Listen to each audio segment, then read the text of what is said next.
Hi guys, இன்றைக்கி today என்ன சமையல்னு பார்த்தீங்கன்னா இன்றைக்கி பூண்டு சட்னி, பூண்டு தோசை, வெங்காய தோசை. பையன் ஒரு ஒன் சைடு கேட்டான், அதோட இதை போடுறேன். பூண்டு சட்னி பார்த்திங்கன்னா பூண்டு உரித்து வச்சுருக்கேன். ஒரு 5-6 வத்தல். இது காஷ்மீர் வத்தல். ஆல்ரெடி வெந்நீரில் ஊற வச்சு வச்சுருக்கேன். 4 தக்காளி பழம், அது உப்பு போட்டு மிக்சியில் அடித்து வச்சுருக்கேன். இப்போ ஒரு இந்த பூண்டு ரொம்ப காட்டமாக இருக்கும் அப்படிங்கிறதுக்காண்டி நான் கொஞ்சமாக புளிக்கரைசல் ஊற்றி திருப்பி ஒரு தடவை அடித்து வச்சுட்டு ஒரு சட்டியில் நல்லெண்ணெய் ஊற்றிருக்கேன். இந்த நல்லெண்ணெய் நாங்கள் செக்கில் ஆட்டின நல்லெண்ணெய், ஹோம்மேடாக நாங்கள் வச்சுருக்கோம்.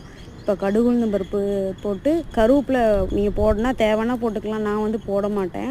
இந்த அரைச்சி வச்சுருக்க பேஸ்ட்டையும் அது கூட தட்டிட்டு நல்லா சிம்மில் வச்சு வற்ற விடணும். வற்ற விட்டு இறக்கிறேன்னா இது பார்த்திங்கன்னா பூண்டு, வெறும் பச்சை பூண்டை அப்படியே அரைச்சி வச்சுருக்கேன். இதில் கொஞ்சம் தோசமாக கலந்து சுட்டிங்கன்னா பூண்டு தோசை செமையாக இருக்கும். இது ஆல்ரெடி நாங்கள் இப்போ அதுக்குள்ளே தக்காளி பூண்டு சட்னியும் வற்றி முடிஞ்சிட்டு, ஆல்ரெடி நாங்கள் ஹோட்டலில் சாப்பிட்ருக்கோம். நைட்டு கடை ஹோட்டலில் பூண்டு தோசை சாப்பிட்ருக்கோம். அது செமையாக இருக்கும். அவங்கள்ட்ட ரெசிபி கேட்டு தான் நான் இது வீட்டில் பண்ணேன்.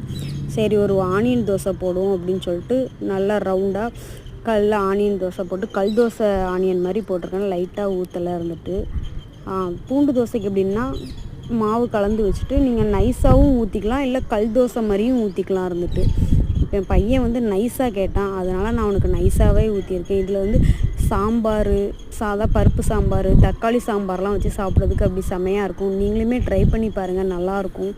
நாங்களுமே ரோட்டு கடையில் பார்த்துட்டு தான் இங்கே வீட்டில் உள்ளதை வீட்டில் ட்ரை பண்ணி பார்த்தோம். நல்லா முன்னு சாப்பிட்றதுக்கு செமையாக இருந்துச்சு.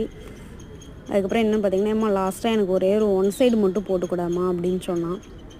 சரி, எங்களுக்கு மேக்ஸிமம் ஆம்லேட்டு ஆஃப் ஆயிலோட ஒன் சைடு இந்த கலக்கிங்கிறது ரொம்ப பிடிக்கும். அதனால் ஒரு வெங்காயத்தை வெட்டி அதில் இப்போ ஒரு முட்டையை உடச்சி ஊற்றி உப்பு போட்டு அப்படி கல்லில் ஊற்றி பாதி வெந்தும் வேகாமலேயும் போட்டு அப்படியே நாளாக மடக்கி அப்படியே கொடுத்துட்டேன். லாஸ்ட்டாக எப்போவுமே நான் பெப்பர் அதில் இதில் போட மாட்டேன். இறக்கும்போது தான் பெப்பர் தேவைக்கு போடும். ஏன்னா பெப்பர் ரொம்ப பிள்ளைங்களுக்கு காட்டமாக இருக்கும். அதனால் கொஞ்சம் இறக்கி வச்சுட்டு தேவைன்னா போட்டு கொடுப்பேன். இந்த தடவை தேவை எனக்கு பெப்பர் போட்டுருமா, கொஞ்சம் சளியாக இருக்குது அப்படின்னு சொன்னான். அதனால் இறக்கி தட்டில் அப்படியே நாளாக மடித்து அப்படியே அதுக்கப்புறம் பெப்பர் போட்டு கொடுத்தேன். இன்றைக்கி சமையல் இதுதான். மதியம் சமையல் நான் உங்களுக்கு சொல்கிறேன். அது வெள்ளை குழம்பு வச்சு கீரை பொரிச்சேன். அந்த ரெசிபி நான் அடுத்தது உங்களுக்கு சொல்கிறேன். Okay, bye friends. பிடிச்சிருந்தால் லைக் பண்ணுங்கள். இந்த